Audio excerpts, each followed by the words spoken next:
Hi friends, അപ്പോൾ നമുക്കിന്ന് തിരച്ച് മീനാണ് കിട്ടിയിരിക്കുന്നത്. തിരണ്ടി എന്നും പറയാറുണ്ട് കേട്ടോ. അപ്പോൾ ആ പുള്ളിയെ നല്ലപോലെ വെട്ടി വൃത്തിയാക്കിയിട്ട് നമ്മൾ വറുത്തരച്ച് കറി വയ്ക്കുവാണ് കേട്ടോ. അപ്പോൾ ചട്ടിയിലോട്ട് തേങ്ങയിട്ട് നല്ല മൂപ്പിച്ചെടുക്കുക.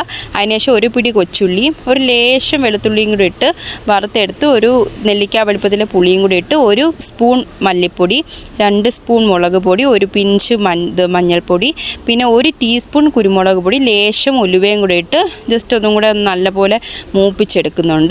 അതിനുശേഷം നമ്മൾ ചട്ടി അടുപ്പത്ത് വെച്ച് എണ്ണ ഒഴിച്ച് അതിനകത്തോട്ട് ഇഞ്ചി, വെളുത്തുള്ളി, കൊച്ചുള്ളി ചെറുതായിട്ടൊക്കെ അരിഞ്ഞ് കൊത്തി അരിഞ്ഞത് ഒന്ന് മൂപ്പിച്ച് അതിലോട്ട് ഒരു തക്കാളി, 2 മുളകൊക്കെ കീറിയിട്ട് നമ്മൾ നേരത്തെ വെട്ടിവെച്ച മീൻ അതിനകത്തോട്ട് ഇടുക. അതിനുശേഷം നേരത്തെ വറുത്ത് വെച്ച തേങ്ങയുടെ അത് നല്ലപോലെ അരച്ച് നമ്മൾ മീൻകറിയിലോട്ട് ഒഴിച്ച് അടച്ച് വയ്ക്കുക. നല്ലപോലെ വറ്റിച്ചെടുക്കുക. അപ്പോൾ എല്ലാവർക്കും ഈ മീൻകറിയുടെ റെസിപ്പി ഇഷ്ടപ്പെടുകയാണെങ്കിൽ എൻ്റെ ചാനൽ സബ്സ്ക്രൈബ് ചെയ്യുക, ലൈക്ക് ചെയ്യുക, കമൻറ്റ് ചെയ്യുക.